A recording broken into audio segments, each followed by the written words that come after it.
I've been feeling a little messy lately and I just feel disorganized and like bleh. We want to feel fresh, we want to feel clarified, we want to just feel good about life, you know? And the best way to start that off is to do a weekly reset, and I want to actually walk you through what I do in my weekly reset process. If you're new to this channel, my weekly reset is basically just a time that I sit down and I just clear out the mental clutter from my life. Okay, let's do this. So the very first thing that I like to do before I even do my weekly reset is actually clear out all of my emails. So we nearly have inbox zero, except it's one email that's been sitting there for so long that I've been meaning to do something about. Now I have my other inboxes to look at. If you want to get really in the zone when you're doing your weekly reset, chuck on some soothing music. Depending on who you are, your soothing music is going to be very different. But I love me some piano music. Just chill piano background music. I'll have a link to my playlist down below that I always listen to, not my personal playlist, someone else's playlist. The next step is to open up your weekly reset checklist. So I feel like a checklist is kind of essential when you're doing a weekly reset. So this is the much loved weekly reset checklist. This walks me through all the things that I do in my weekly reset. And what I do is every single week I go into the exact same page. I highlight all of the ticked boxes and then I untick them. And then I start from the start. So the first thing that I dive into when I do my weekly reset is a money reset, just like get myself on top of my financial life. So one of my goals in the life map, which is my planner, if you didn't know about it, is, or was, I've ticked it off now, to implement the profit first system, which is like, if you're Australian, the barefoot investor system, but it's for when you own a small business. Very similar concepts. So I hit a point and I realized I was not on top of my money. I was like, gosh, I don't know how much money I have to spend on my business, how much money I'm paying myself. I'm just so confused about where my money is sitting. That is probably the most boring part of the weekly reset, but I would highly recommend adding a little money section in there if you're not on top of your financial life and you need to do some budgeting on a weekly basis.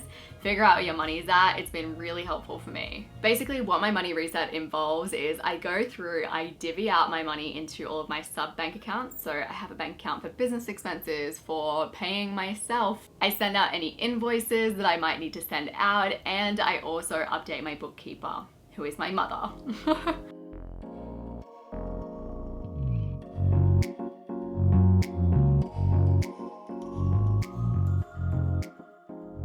The next part of my weekly reset is to get clear. So just like clear everything out, clear out the clutter. So I clear out like my desktop and downloads folder. I clear out my Google Keep. I clear out Things 3, which I still use. I collect any loose papers. So I still use Google Keep mainly just for like on the go stuff. So if I find articles that I like that I want to watch, or I have even extra things for the shopping that I need to go in and get when I pick up my order, recipes, receipts, all that stuff still goes in Google Keep, as well as just random stuff sometimes gets put in there too, and every week I kind of clear it out. So this week, this is all the stuff that I'm clearing out. So I've got like an article to write, the start of a newsletter that I want to write, a heap of testimonials, or it's just sort of like bits and pieces I've captured, nice things people have said about the life map and how it is making a big change in their lives. So I'm going to go through all that now. I'm going to just label it, delete anything that I don't need, that kind of thing. Next thing that I do is I go through my Things 3 app. So when I told you guys that I was using Notion, I had like an outpouring of messages being like, what about Things 3? And I love Things 3 and I actually still use it. I just don't use it in the same way that I used to. Things 3 is very much my like random thoughts, any random to-dos that come up organizer. So I've got contact Vodafone to cancel subscription. I've got a good quote that I read, which is what looks like laziness is often exhaustion. Another quote, another random thing I want to do, shopping list thing, to do for my accounting. So while I don't use things to organize my to-dos or anything like that, I use Notion completely for that now. I do use things as my inbox. So usually I chuck a lot of my inbox stuff from things into here. For me, it's worth it to have everything in the same program. That's just a luxury I've never had before, and it's amazing having it with Notion. And also there's not really a quick capture in Notion. Like it takes a while for the app to open and then you'd have to find the page, whereas with things, there's just an easy like one click, get your thought out, click OK, that's it. It's like so simple. The next thing that I do is I clear my desktop and I clear my downloads folder. Nothing makes you feel more organized than having a clear desktop.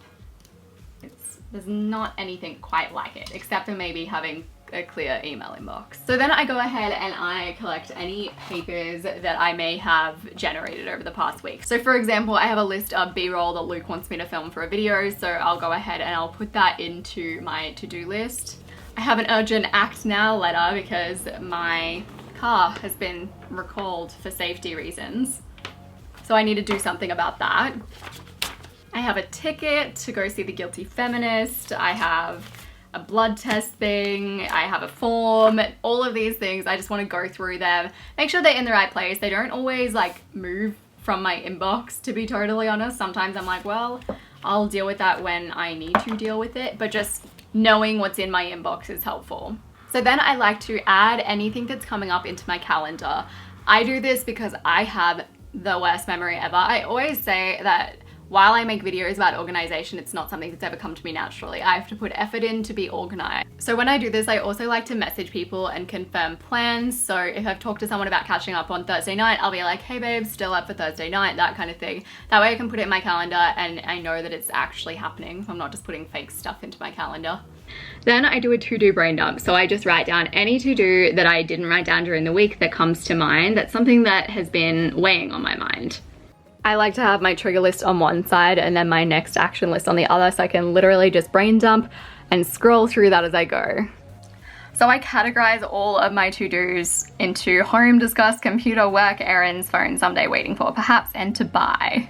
And then if I only want to view stuff that's an errand, I can just go here, click errands, or if I only want to view stuff that I do on the computer, I can do that. Same with phone and same with home.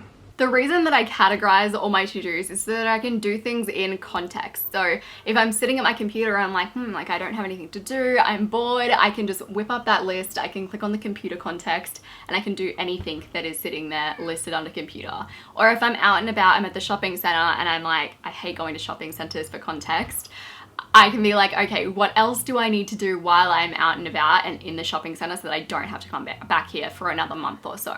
Also, it's less overwhelming. One big, massive to-do list that isn't categorized in any way, shape, or form. I know some people categorize their to-do list by feelings, or hardness, effort, energy.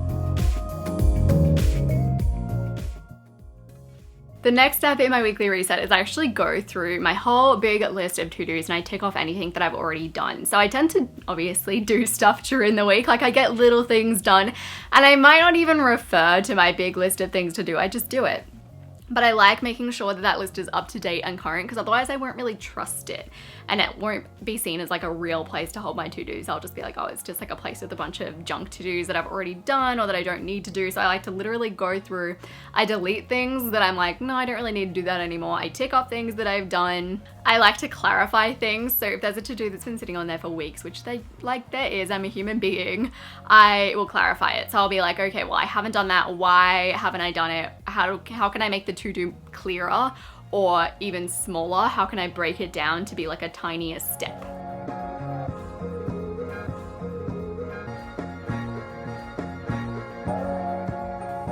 The next thing that I do is I review my projects. So a project by David Allen standards is anything that has a multi-step. So I go ahead, I look at those projects and then I write out any to-dos that I might need to put into my next actions. So that's the bulk of my weekly reset. Then I have a little like life reset, business reset, and I'll walk you through those steps now if you're interested. These are a bit more like custom to me. Firstly, I go ahead and I update my content schedule. So my content schedule is in Notion and I like having it updated every week. I revisit my life notes, which is a concept that I talked about in my How to Get Your Life Together for 2020 video. My life notes is basically a page filled with all of the inspiring notes, inspiring revelations that I've had about life ever.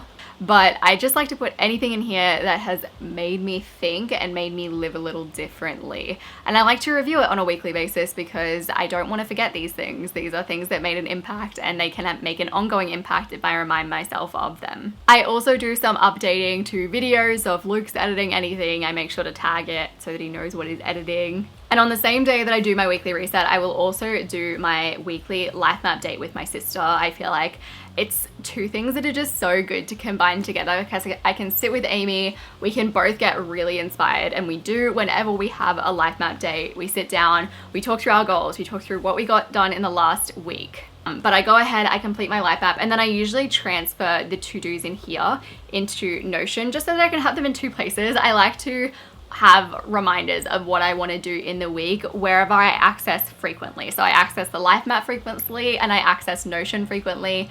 That way I always know what I need to be focusing on in my week. Those are the steps that I take every single week to get my life together. You're gonna be hearing the rain in the background. It's so bloody loud, but there's nothing we can do about it. Without my weekly reset, I feel lost. Like if I don't do it for 1 week, that week is guaranteed to be messy. It's one of those life-changing practices that I've stuck to because it feels so good to do, and it's shown so much benefit that there's no reason not to do it. You know what I mean? Like it's rewarding to do. You do it and you feel so good. I'll have a link to my original weekly reset. I really don't think it's changed that much, but I thought it was worth doing a bit of an update, get you refreshed, motivated again.